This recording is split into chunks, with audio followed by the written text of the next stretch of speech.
And he came here from Nigeria, having learned English as a second language, as an African with a preconception that he would experience a great deal of discrimination here as a black man, right? And he got to Berkeley, kind of cautious and timid. If you know John, or if you knew of him, he's one of the most genial and gracious people you'll ever want to meet. He's just such a nice man, right? So at any rate, he came here fearful of the fact that there would be a lot of racial discrimination against black people. He'd read about it, had read about the lynchings, had read about all of this other stuff. He gets here, and everybody treats him great. Black people treat him great. White people treat him great. He's looking for racism. He can't find racism, right? Because every time he does now, you know, granted, he was in Berkeley and a whole lot of other places that were pretty progressive, and I could have parachuted him into some parts of Mississippi where they would have not treated him nice, even if he was from Africa, right? But what happened was, when he would speak, people could hear that he wasn't from the U.S. And they knew that because he was abroad, they were like on their best behavior. They were like welcoming someone from another country. They weren't dealing with someone that they had a stereotypical negative impression of, that they thought was using English improperly just because they were lazy and didn't try to do any better, right? So Agbu said to himself, you know, it can't just be race, because if it was race alone, I'd be the victim of discrimination. He said, so it's got to be whether or not your people chose to come here of their own volition. Black people come here from the Caribbean of their own volition. People come here from Africa of their own volition. They become African Americans as Obama's father did, right? Because they chose to come to this country. My ancestors, who were African American, I should share with you that my identity in the age of Obama, I don't have a white parent, right? The racial mixing in my family took place so long ago on both sides that I am clueless as to who my white relatives are. Obviously, I have some, okay? But when my family, my mom and dad are retired, they took the Winnebago cross country, they went through from North Carolina, Virginia, looking at genealogy, right? Oh, they found out all the black women that had the babies, right? But the fathers of the mulattoes, you know, were not identified.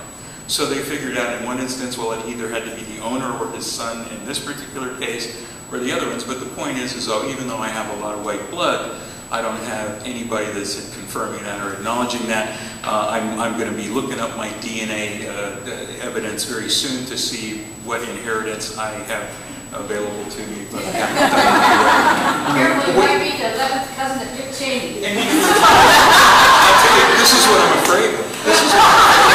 What I'm afraid of is that I now make more money than probably the people that squandered whatever fortune might have been there, right? You know, the last thing I want to have happen after the DNA test is people coming after me for cash, right? I've got to watch what I ask for. Yeah.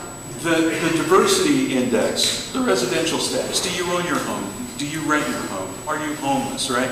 These are things that can be measured with precision that also reflect different circumstances for individuals within the society.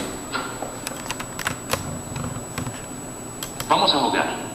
Pretendamos por un momento que eres dueño de un edificio y yo quiero alquilarte un apartamento. Tengo un trabajo estable, buen salario y buen crédito. ¿Me alquilarías el apartamento? ¿Qué tal ahora? ¿Todavía te agrado o ha cambiado tu opinión? ¿Qué tal si tengo acento? ¿O mi apellido suena extranjero? ¿Qué tal si estoy incapacitado? ¿Qué tal si soy madre soltera? ¿Me evadirías? ¿Cerrarías la puerta? ¿Lo harías? El acta de equidad de vivienda protege tu derecho a vivir a donde tú quieras, sin importar tu raza, color, nacionalidad, sexo, religión, incapacidad o situación familiar. Si piensas que has sido discriminado, llámenos. Equidad de vivienda no es una opción, es la ley. All right, now you will recall that Vice Chancellor Mitchell Kernan mentioned some experiments this morning, again, that were done in Canada. I talked about the difficulty of finding balanced bidialectal people. This particular illustration, which was made for the Spanish-speaking community throughout the United States, also demonstrates that when we think about how goods and services are distributed in the society, when I think about dominant language groups to subordinate language groups, or non-dominant groups, not subordinate, but non-dominant groups, the communication complexity that takes place among individuals within an organization, for example, those giving goods and services in a school, hospital, or a court, and the customers and clients that they serve cut across these complex patterns that we've looked at here. And very often in terms of a lot of the policy issues, they're not really dealt with adequately. Now, what I'd like to present at this point are the results from some of the experiments that we did. In this particular one, what we've done is we took individuals and we had them record different utterances. They recorded the nursery rhyme, Mary Had a Little Lamb, and they counted to 20. And then we played these voices to 29 subjects in this particular instance. And we asked them, what do you think the sex of the speaker is, their age, education, their race, region, and native language? And they were split about 50-50. There's a line here. I apologize because the color's not good, but nearly 50% thought the person was black, just more than, white, just less than 50% white, a little more than 50% black. And this person happened to be African American, right? But they were producing a fairly formal variety. In this particular instance, we have another highly educated African American who was perceived by most of the people that heard her voice as being white. Notice that there's 100% agreement about the sex of the person, not complete agreement about the education or these other categories, right? But there is 100% agreement about English being the native language of the person.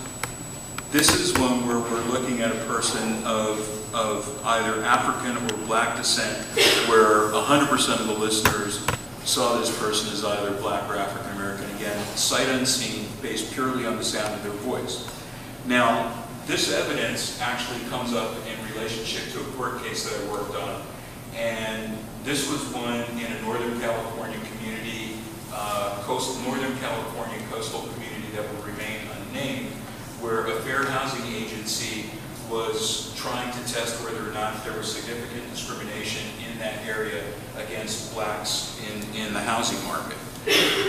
We extended a similar match guys test to Latinas, and I want to have you look closely at the following 5 speakers. So Latina number 1.